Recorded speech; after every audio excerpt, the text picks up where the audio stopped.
Hello my dear friends and welcome to my channel. Don't forget to make yourself a cup of tea because today we have very interesting stories and one of them is a story about a woman who showed up at OP's house and demanded OP rent her house to her kid immediately. It's a funny story, so don't forget to subscribe and I hope you'll enjoy it. I'm a waitress. Our restaurant strictly requires masks while indoors if your meal or beverage hasn't been served and after it's been bussed. The mask mandate honestly wasn't that helpful in corralling unruly customers because they'd either argue that the mandate was not a law so they wouldn't follow it, was unconstitutional so they wouldn't follow it, or was irrelevant because they'd eventually be taking their mask off when their food was served, so they wouldn't follow it. But, well, the presence of a mandate didn't help much. The lack of a mandate has made things way worse. People who previously wore a mask now don't believe it's necessary for their health or that we have a right to set mask wearing as a store policy. But what they don't understand, and what I'll reiterate for you now, private businesses can have any dress code they want. Ever go to a fancy restaurant that requires suit jackets for men? Or a grocery store that requires shoes? Where were the freedom fighters then? Anyways, regardless of your opinion on masks, no need to argue it to me in the comments or as a customer because the owner makes those calls. My job is to enforce his decisions. Whether that be all customers have to wear face masks covering mouth and nose, or if it were all customers have to wear sleeveless denim vests, I'd have to enforce it if he wanted it to be so. That's literally part of my job. Our in-house mask mandate at the restaurant remains firmly in place, and I spent my entire shift telling people to comply or leave. Then telling them again. Then a third time. Then getting our larger, more physically intimidating line cook to tell them. By the end of the shift I was a master at putting my hand up authoritatively and saying, "Sir or ma'am, it is your choice whether or not to wear a face covering, just as it is our choice to service you in this private business. So comply with our dress code or exit the premises." A few people called the police, or more likely, acted as though they were, but at no point did any real authorities bother coming. After my shift ended I was absolutely exhausted and ready to forget anti-maskers and just eat some banana oatmeal. I hit the supermarket on the way home and the chain still requires masks. As I approached the door most people were maskless but stopped short of the entrance to put masks on when seeing the sign, "No problem." The people directly next to me though, a mom with a classic Karen haircut and a teenage son approximately 15, didn't. Mom actually did put a tattered, ill-fitting surgical mask on. She wasn't even wearing it correctly, but still, better than nothing. Her son though didn't break stride. Just kept heading into the store. His mom flagged him down and said, "Jeremy, put a mask on, it's the policy," kind of quietly, as though she was trying not to anger him. He said, "I thought we didn't have to do that bullcrap anymore. I saw it in the news." His mom explained that businesses could still require a mask even if the state no longer did. At first I was thinking props to Karen, her haircut is totally misleading. But her son couldn't just let it end on a nice note. He whined that he didn't bring a mask and he didn't want to walk all the way back to the car to get one and there wasn't Wi-Fi in the parking lot, so no way was he going to wait for her in the car. If he had a mask in the car, why would he have had to wait for her there? Mom tried to think of a rebuttal, eyeing the policy, no exception sign, but seemed too tired to generate one. So she just braced herself and they headed into the store. A greeter stopped the son and said he needed a regulation face covering, but he ignored her, grunting, "Don't have one," and kept walking. The greeter called after him, but couldn't move from her spot by the door, and eventually he was too deep into the aisles to notice. I found all this offensive, however, I was too exhausted from dealing with guys like him professionally to take it on personally. I just went about finding the right color of bananas and trying to get back to my car as quickly as I could. Fast forward to the deli counter. I had taken a ticket and was standing in line. Karen and her son were right nearby. Happily, several people were giving Karen's son the evil eye besides me and keeping a healthy distance from him, but he could not have cared less and neither could his mom. She was placing a long elaborate deli order and he was picking up lemons in a nearby display and putting them back. Her son was having a loud FaceTime conversation with a friend, expelling his air and his noisy chatter onto shoppers in every which direction. But I tried to put it out of my mind because I just did not have the bandwidth to deal with people like this one more time tonight. That's when it happened. He coughed. Maskless and directly on the lemons. I was getting ready to say something, but thankfully, a deli worker noticed and called him out saying who's coughing, looking all around and noticing the kid. "Hey son, you've got to wear a mask to be in here." Karen Jr. shrugged his shoulders, but the deli guy wasn't having it, pulling out the corporate policy sheet. So Karen Jr. looked to his mom for support. She seemed genuinely embarrassed by her son, but not so much so that she would hold him accountable for his dangerous choices. She hurriedly explained, "Oh, he has a mask, but he left it in the car and we parked in the far lot." Deli counter guy was persistent though, saying, "I don't care where he left it, it's the policy, mask up or head out." He took a few assertive steps in the kid's direction, which I guess was too much for Karen to handle, because she threw herself in between her son and the worker. There was still easily 10+ feet of space between them. He was hardly chesting up to the kid, as Karen triumphantly declared, "The store isn't allowed to have that policy anymore. Didn't you see the announcement? It was never even a law, anyways." That stymied the deli guy. My guess is because he had seen the announcement and he wasn't sure what to make of it, didn't want to risk his job if he really couldn't enforce a mask policy anymore, and had a line piling up at his station so couldn't argue with her all day. So he stepped back, but not before saying, "Well, either way you shouldn't need a law. It's a paragon of selfishness what you're doing. Son, my mother is dead of this disease. Dead in the ground. Never got to meet her granddaughter. She wasn't too much older than your mother. You should think about that." The kid, unblinking, laughed at this guy. Not chuckled, full-blown belly laugh cackling. His mother pulled him away saying he was being rude, but didn't make him apologize, let alone apologize herself. I placed my order, told the guy how despicable that exchange was and apologized for his loss, and that was that. Or so I'd hoped. I prayed I'd be able to avoid them for the rest of my trip, but lo and behold, just as I was about to check out, I realized I was out of plastic wrap. I always have leftovers, so I needed to go for the wrap, didn't matter how close I was to check out. I doubled back, holding my breath, no pun intended, and sure enough the mother-son super spreaders were stationed at the end cap having an argument with a clerk. As best I could figure it from the bits and pieces I picked up, customers were complaining about his coughing enough to motivate a manager to confront the family. The manager was physically intimidating, so I guessed he was the staff's go-to guy for confrontations, but it became immediately apparent he did not have a personality for conflict. His name was Chet, name tag, and he was a human teddy bear at, like, 6'5" and 300 pounds. He had, to his credit, managed to get Karen's cart away from her, holding it to the side so they could not continue shopping until her son put his mask on.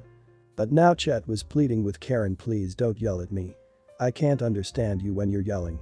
Karen was going off on Chet about the laws he'd broken, the discrimination he was enacting against her poor son, how the entire store had been harassing a minor child since they entered, and how the news and the corporate office would hear about this and he'd be out of a job, and no one is hiring right now, so he better be careful.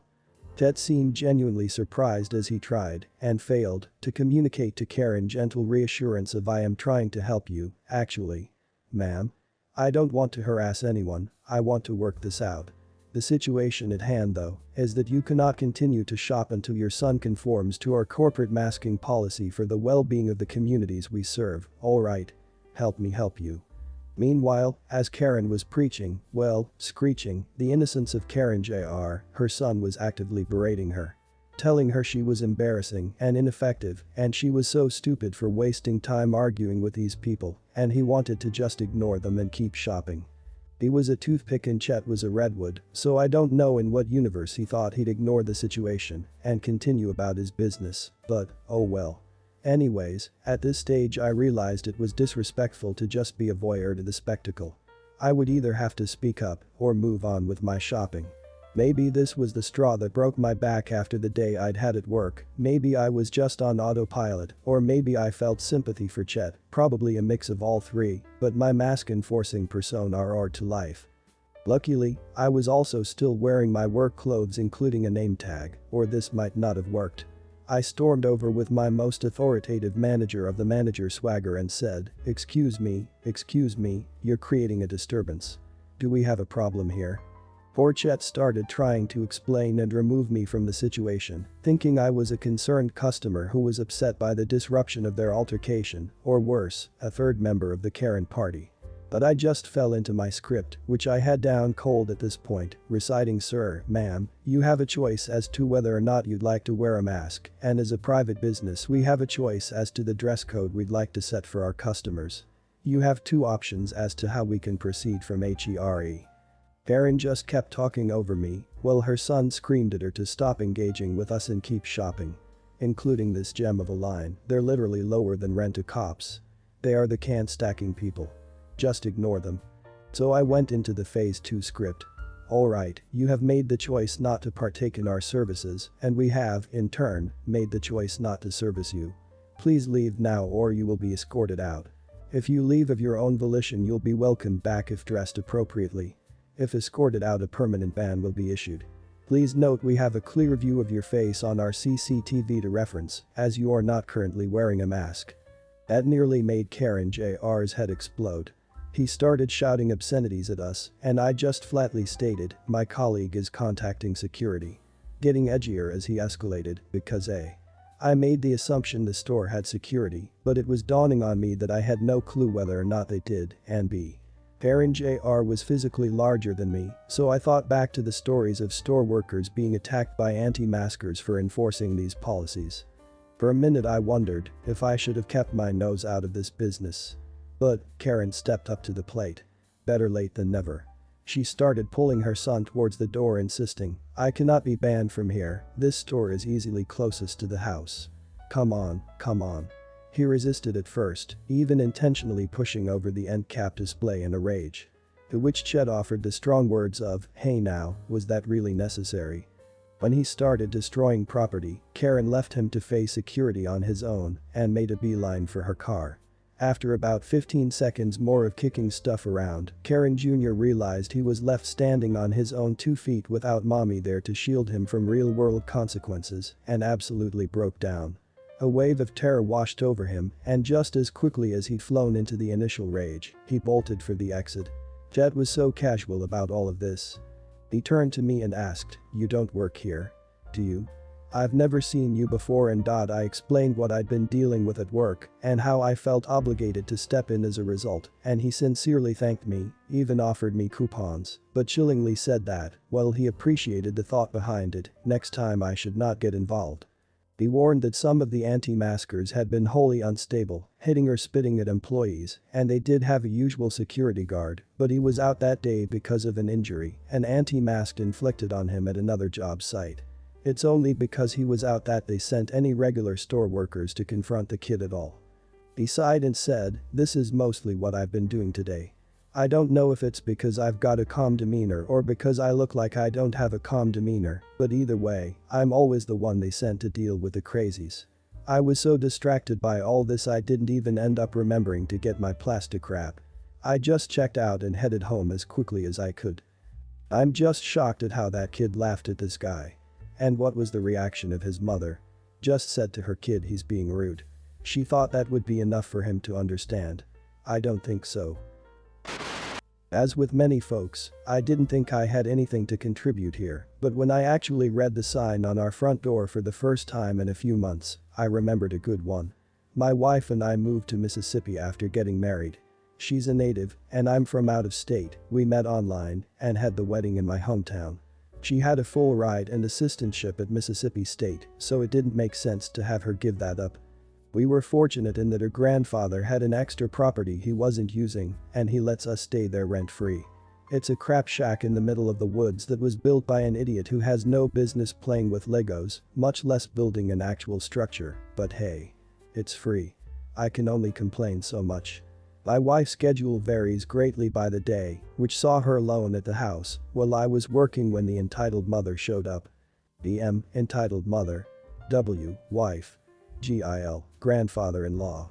So my wife is hanging out in the living room, doing some work, before she has to leave for class, when she hears someone drive up. Our house is really out of the way, so we don't get guests. She was going to get her handgun when she saw a slightly older lady walk by the window. Not seeing a threat, she went and answered the door when the knock came. W. Can I help you? EM. Yes, I wanted to talk about renting this place for my daughter. W. Oh, sorry, but me and my husband are living here. EM. Well, my daughter is in college and needs a place to stay. W. Well, that's great and all, but like I said, I live here. EM. I was hoping to talk to GIL.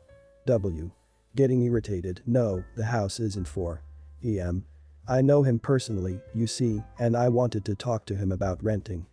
W. I don't care if you know him, your daughter can't stay here. My husband and I live here, what aren't you getting about that? EM. Young lady, I'm sure GIL won't appreciate that you're talking to me like this. W. I'm sure my grandfather won't give a damn that I told you your daughter is going to have to find another place to live. EM looks shocked at the mention that GIL is actually my wife's grandfather and she wasn't some random squatter living in his house. She huffs, turns on her heel, and goes back to her car. My wife goes back inside and uses a sturdy note card to create a sign that is taped to our door to this day. We are not and will not be renting. It's funny how OP has handled the situation.